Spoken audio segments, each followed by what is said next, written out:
exactement. c'est ça. Comme ça, genre en mode voilà, vous prenez mes abonnés, machin, etc.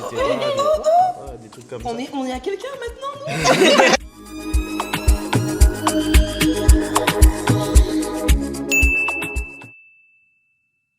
Hello, j'espère que vous allez bien. On se retrouve comme d'habitude au Kanawa pour le 3e épisode du Tic Tac Talk. Je profite déjà pour vous remercier pour les abonnés qui arrivent sur notre Instagram et surtout ceux qui ont participé au live. Bientôt, les lives seront sur le Tic Tac Talk très souvent. Accrochez-vous parce qu'aujourd'hui, on va parler des réseaux sociaux. Et on a des invités qui vont tout nous dire, mais absolument tout. Aujourd'hui, c'est sans tabou. Vous nous connaissez déjà. C'est le moment d'en parler. Let's go. Tic Tac Talk, c'est parti. Mes acolytes sont là. Du coup, est-ce qu'on annonce maintenant les invités qu'on a là? Je pense que Ouais, on peut dire. C'est bon là, c'est vraiment bon. C'est bon? C'est bon. Ouais, c'est bon. C'est très bon. Bon, aujourd'hui, on sera avec qui? On sera avec qui? Oui. On sera avec qui aujourd'hui, Jess? Dis-nous. Avec Créole Mambon. Est-ce que vous voyez c'est qui les créoles Mambo? Les Créoles. Oui, parce qu'il faut dire les créoles Mambo parce qu'ils sont deux. Donc les créoles Mambo, pour ceux qui ne connaissent pas, c'est un petit couple.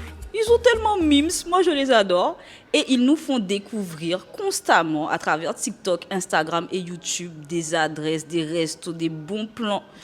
Ah, si tu aimes manger, c'est le compte à suivre. Et en plus, il y a un petit côté. Tu sais, moi, j'aime bien le petit côté vlog parce que ça te fait un petit peu redécouvrir la Guadeloupe, tu vois. Que je connaissais pas. À Donc moi moi, aussi, pas mal. Hein. Ouais. Pas mal. Parce qu'il y avait une petite vidéo des Irades ou les Saintes, je sais plus trop là. Ça m'a grave donné envie d'aller parce que j'ai pas été là depuis que j'ai 3 ans, tu vois. Donc là, ça m'a tenté un petit peu. Donc aujourd'hui, c'est eux qui seront avec nous. Parce qu'on va parler de quoi? On va parler des réseaux sociaux. Ouais. Qu'est-ce que tu penses des réseaux sociaux, toi? Really? Oui. Ici, il n'y a pas de langue de bois. Donc dis-nous ce que tu penses des réseaux. Je vais vraiment dire que c'est parce qu'on a une certaine obligation d'être dessus que je suis là. Mais les réseaux, c'est chaud, les gars. Ah, toi, ton avis, il est un peu négatif, là. Ouais, il est un peu négatif. Donc on est un peu obligé d'aller vers... Pourquoi tu te sens obligée? Alors...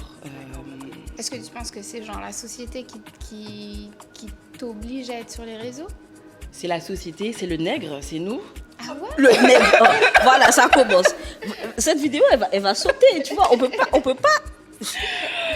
Non, la société, il y a de nous aussi, notre manière de fonctionner. Même si j'ai envie de faire du naturel, je peux pas faire du naturel. Il faut toujours faire du à peu près, du presque parfait ou retirer un petit peu. Ça, je peux vous le dire, ma manager, encore une fois.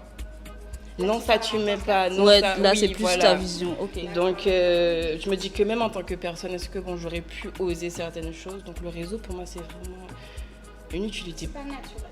Ouais, c'est Donc déjà, pour toi, il y a 2 catégories de personnes sur les réseaux. Donc il y a les personnes lambda et il y a les personnalités, on va dire. Ouais. Ok. Il y a les autres aussi. Et- Ceux qu'on voit pas, les Oui, fantômes. oui, on les connaît ceux-là, on les connaît. Ouais. Franchement, on les connaît. Ouais. D'ailleurs, après notre live, non, il faut qu'on en parle. On a dit qu'il n'y a pas de langue de bois ici. Il faut qu'on en parle. On a fait un live la semaine dernière, donc avec Business au pays, Ismaël, petit live sympa comme tout. Et puis, on a eu une avalanche d'ajouts. Donc, beaucoup de personnes nous ont ajoutés. Et je ne vais pas dire laquelle de nous 3. Je ne vais pas dire. Mais, en tout cas, elle a eu des ajouts avec des noms comme Red Kiki 971. Fétichiste des pieds qui l'ajoute sur les réseaux. Pas de photos, rien, pas de bio, rien du tout, pas de publication. Et sur les réseaux, c'est un fléau en fait ce genre de compte. Là, je rigole, mais je trouve que c'est chaud de te dire que tu peux tomber sur des cas, des personnes qui s'affichent pas, mais qui viennent et qui peuvent débarquer dans tes DM aussi. Il y a des hommes, mais il y a surtout, je suis sûre qu'on les a tous vus, les comptes qui font des commentaires là, sur n'importe quelle publication, rien à voir. Ouais, je suis chaude, viens voir ma photo de profil. Je me dis, mais madame.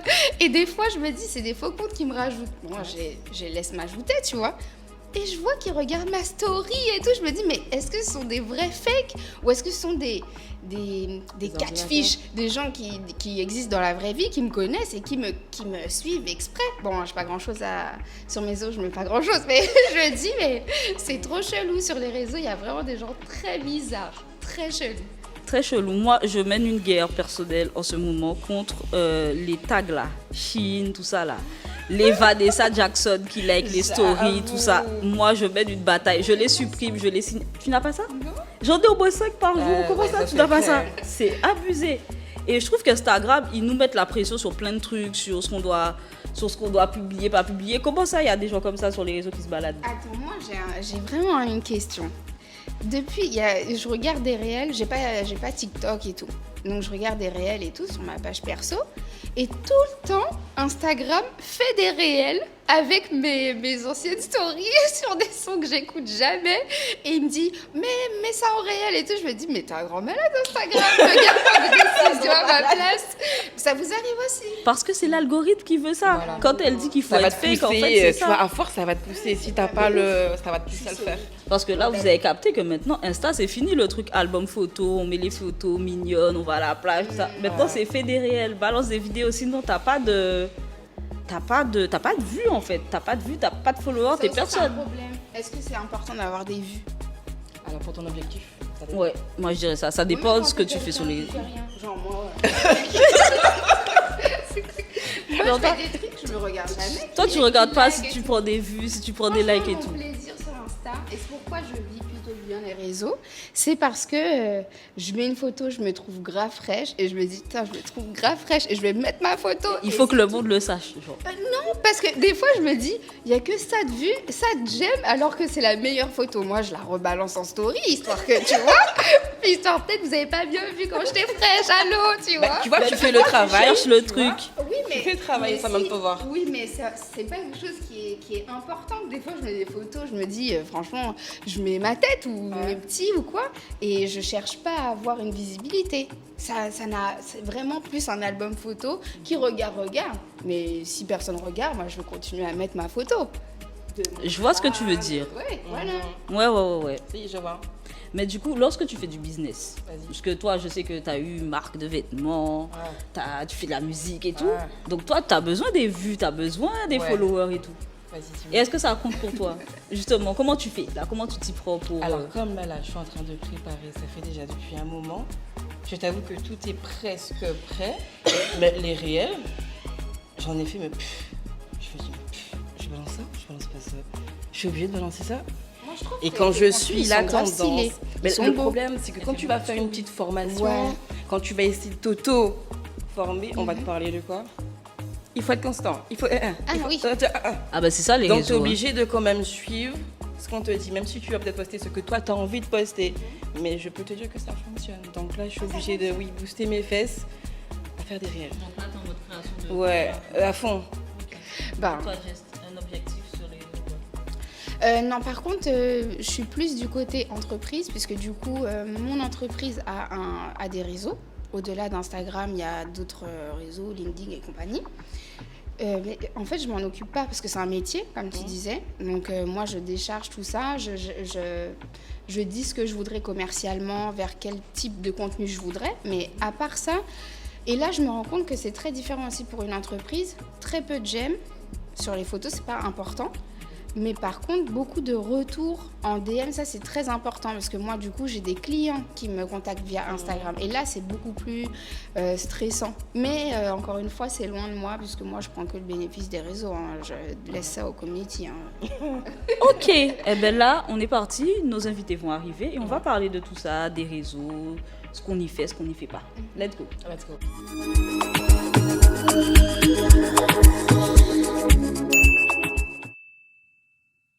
Donc ça y est, nos invités sont là. Vous les connaissez, c'était pas un mystère hein, en plus. Hein. Tout le monde vous connaît hein, maintenant sur les réseaux. Ouais, je pense. Si, je pense. Du coup, ben pour ceux qui ne vous connaissent pas, admettons qu'il y en a qui ne connaissent pas, je vous passe le micro, vous allez vous présenter. Ok. Eh ben, bonjour à tous. Salut à tout le monde. Donc, nous, c'est Johanna et Jonathan, donc de Créole Mambon, comme Magal a dit. Donc, on a une page sur Instagram, TikTok et YouTube où tout simplement on valorise la culture antillaise à travers la gastronomie. Voilà, rien de plus ça. C'est bon, c'est parfait. Ok. Voilà, pour faire court, c'est ça. Après, on rentrera dans le détail après, mais voilà. Je pense que Maga a prévu plein de questions intéressantes pour nous, donc voilà. Est-ce que vous êtes prêts? Parce que moi, je vais vous poser des questions. Je vais poser des questions, quoi. On va déboutonner la chemise. Ouais. Mais mets-toi à l'aise, hein, parce que voilà, on va y aller sur les questions. Alors déjà, dites-moi, depuis combien de temps vous êtes sur les réseaux? Alors, C'est une bonne question. Alors parce que du coup on a commencé, c'était en deux parties, parce que nous au départ on a commencé, on était à Lyon pour commencer, et après ça on est revenu en Guadeloupe, donc on a fait un retour au pays. Et donc ça va faire, on va dire maintenant, presque 3 ans et demi, 4 ans c'est presque. ça, hein. 3 ans et demi, 4 ans. Ouais, voilà. Et en fait, avant, du coup, nous, on s'appelait JNG's View. Tu vois, c'est un peu compliqué. Je pense que voilà. Franchement, vous aurez cherché, vous n'aurez pas trouvé. Exactement. Même, Donc pour expliquer quand même, il faut dire pourquoi on s'appelait Voilà. comme ça. Donc JNJ, Johanna et Jonathan, forcément. JNJ's View, le point de vue de Johanna et Jonathan. Parce qu'on faisait toujours la même chose, c'est-à-dire on était dans la cuisine, mais c'est juste qu'on faisait cuisine du monde. Donc on testait des restos à Lyon, puisque Lyon c'est la ville de la gastronomie quand même. On mange vraiment bien là-bas. Voilà. Et donc du coup voilà, on testait plein de choses, on donnait notre point de vue en fait. Ok. Voilà. C'est tout. Yes. Les filles, vous avez des questions à leur poser ou pas? Non, moi je me souviens que je crois que je vous ai vu la première fois sur les réseaux. C'était, je crois que c'était un réel ou enfin en tout cas c'était sur Insta et c'était une recette. Voilà, c'était une recette, mais vous étiez pas ici. Vous étiez en France. Et du coup, je me suis dit, what? Je sais plus c'était quoi, ça avait l'air très bon. Et je sais plus, j'avais commenté, je sais plus ce que j'avais fait. Et puis, quelques temps après, je vous ai vu en Guadeloupe, je me suis dit, mais attends, mais ils habitent ici, ils sont là-bas. Et après, à force de vous voir, j'ai. Voilà, c'est ça. C'est ça. Donc du coup maintenant, vous développez un contenu spécialisé dans, bon, je dirais la Caraïbe, ouais quand même, un petit peu. Et ça vous fait quoi en fait d'être devenus les ambassadeurs un petit peu de la gastronomie chez nous quoi?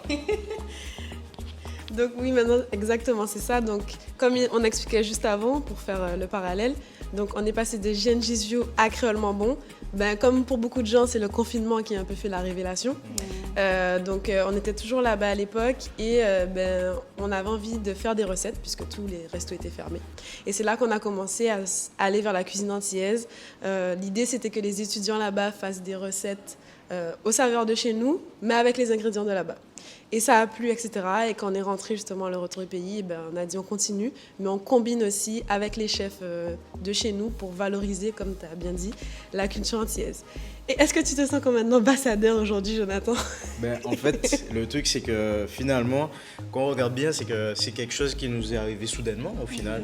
C'est-à-dire que, en fait, avec la visibilité et tout ce qu'il y a avec, on te donne effectivement ce rôle. Parfois, effectivement, il y a des gens qui disent que, par exemple, notre compte est d'utilité publique, des choses comme ça, etc. Des choses qui, finalement, nous, on ne s'attendait pas parce que, finalement, c'est Johanna et moi. C'est juste qu'en fait, moi, je partage une passion. Johanna également, par rapport à son travail, par rapport aux choses qui fait qu'on a pu lier, en fait, ces choses, les deux ensemble.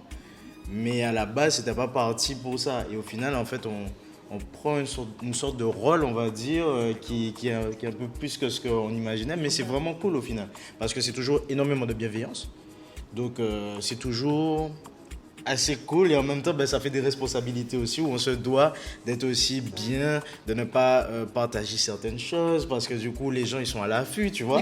C'est-à-dire que si jamais un truc, parce que tu vois on a une image qui est assez locale, parce que tu vois nous c'est ça, on veut valoriser les Antilles, tout ça. Donc quand parfois on va faire, si jamais on fait quelque chose on va dire avec des gens qui ne sont pas appréciés par les locaux, des trucs comme ça peut très vite dire ah bon, ah ouais, ah vous êtes comme ça, machin, tu vois. Et c'est assez compliqué mais franchement honnêtement, hein, pour être général, c'est vraiment cool. C'est vraiment cool. Et qu'est-ce qui vous a fait passer de je pourrais dire youtubeur, enfin c'est pas youtubeur, mais petite recette à la maison, à d'un seul coup une espèce de hype, parce que rares sont les gens qui vous connaissent pas du coup en Guadeloupe, et j'ai l'impression que ça s'est fait hyper soudainement. Et qu'est-ce qui s'est passé? C'est quoi la vidéo ou l'événement qui a fait que ça a basculé? Ah, la vidéo. Alors, il y a eu plusieurs stades, il y a eu plusieurs étapes, on va dire. Qu'est-ce qui s'est passé? Ben, déjà, dans un premier temps, moi, je pense que c'est les algorithmes en eux-mêmes.